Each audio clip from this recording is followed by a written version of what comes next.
देखो कलूटी देखो, मेरी पतंग कितनी ऊपर जा रही है। मेरी पतंग के आगे तुम्हारी पतंग ना टिक पाएगी। ऐसी कोई बात नहीं है कलूटी। फटूली, मेरे से पंगा मत ले। देखते हैं आज कौन जीतता है। देख ले फटूली, अब तेरी पतंग कटने वाली है।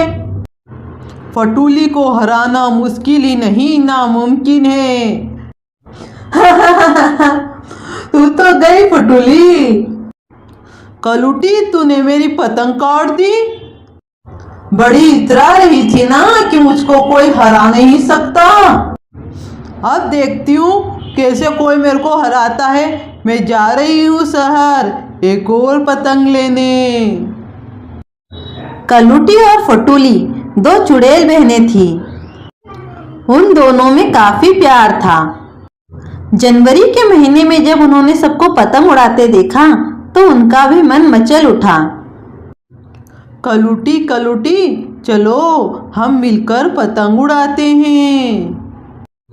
चुड़ैल होकर इंसानों वाले शौक पालती हो, थोड़ा चुड़ैले वाले शौक पालो।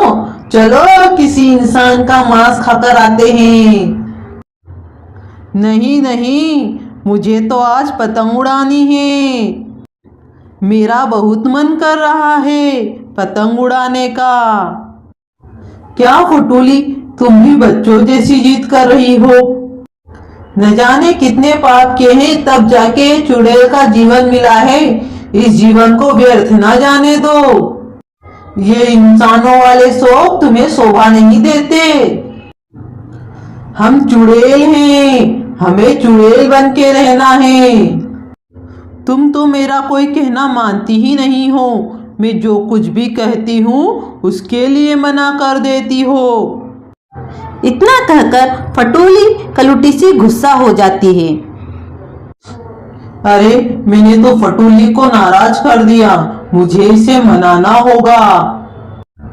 ऐसी छोटी छोटी बातों पे नहीं रूठते फटूली। मुझे पतंग उड़ानी है। तो चलो हम पतंग उड़ाएंगे, लेकिन हम कोई मामूली पतंग नहीं उड़ाएंगे। अगर उड़ाएंगे तो वह पतंग हमारी चुड़ैलों की योनि के हिसाब से होनी चाहिए। तुम कोई ऐसी पतंग की व्यवस्था करो जिससे हम चुड़ैलों का नाम बदनाम ना हो। फटूली को तो पतंग उड़ाना था, इसलिए वह शहर चली जाती है। पर उसे ऐसी कोई पतंग नहीं मिलती जिसे चुड़ैल का मान बढ़े। निराश होकर फटूली कलूटी के पास जाती है। मुझे ऐसी कोई पतंग नहीं मिली। मुझे अब पतंग नहीं उड़ाना। यह कहकर फटूली निराश होकर बैठ गई। तुम निराश क्यों होती हो? मैंने ऐसी पतंग की व्यवस्था कर ली है। हम चुड़ैले हैं, हम कोई मामूली पतंग नहीं उड़ाते। देखो मैंने इंसानी शरीर की दो पतंग बनाई हैं। चलो हम इसको मिलकर उड़ाते हैं। अब दोनों चुड़ैले मिलकर पतंग उड़ाती है और अब दोनों को पतंग उड़ाने में मजा आने लगा। देखते ही देखते दोनों की पतंगबाजी एक प्रतिस्पर्धा में बदल गई, जिसके कारण कलूटी या फटूली एक दूसरे की पतंग काट देते थे और कटने के बाद इंसानी शरीर जमीन पे गिर जाता, जिससे उसमें से खून निकलने लगता और वह खराब हो जाता। पर अब तो दोनों बहनों को पतंगबाजी का शौक चढ़ गया था, इसलिए अब जब फटूली की पतंग कट के खराब हो गई तो वह वापस से एक नए शिकार पर निकली। मुझे कलूटी दीदी को हराना है। मुझे कोई अच्छी पतंग देखनी होगी। अरे शिकार आ रहा है। क्या कर रही हो फटूली? मैं पतंग की व्यवस्था कर रही हूँ। फटूली वो तो बहुत मोटा है। आसमान में तो हल्का फुल्का इंसान उड़ता है। चलो किसी हल्के फुल्के इंसान को पकड़ते हैं।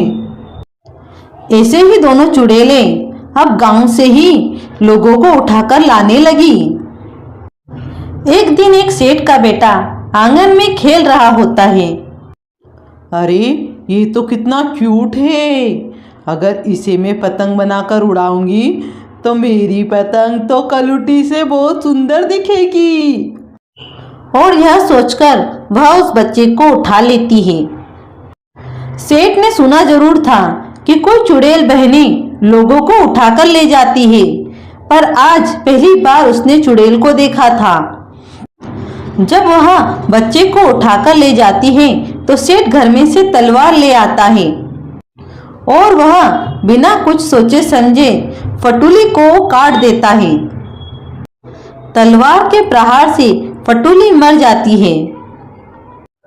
जब काफी समय के बाद भी फटूली कलुटी के पास नहीं आती तो वह उसकी तलाश में निकल जाती है। इधर से ही फटूली की खुशबू आ रही है, जरूर फटूली यहीं कहीं होगी। फटूली की खुशबू सुनकर वह सेठ के आंगन में पहुंच जाती है। सेठ ने फटूली को वहीं गाड़ दिया था। जब दूसरी चुड़ैल वहां गड्ढा खोदती है तो उसे अपनी चुड़ैल बहन की लाश दिख जाती है। फटूली, तुम मेरे को छोड़ के नहीं जा सकती फटूली, अब मैं किसके साथ पतंग उड़ाऊंगी? तेरी मौत का कारण तेरी पतंगबाजी का शौक बना है और मैं तेरे इस शौक को जरूर पूरा करूंगी। अब मैं पूरे आसमान में लाशें ही लाशें उड़ाऊंगी। देखती हूँ मुझे कौन रोकता है।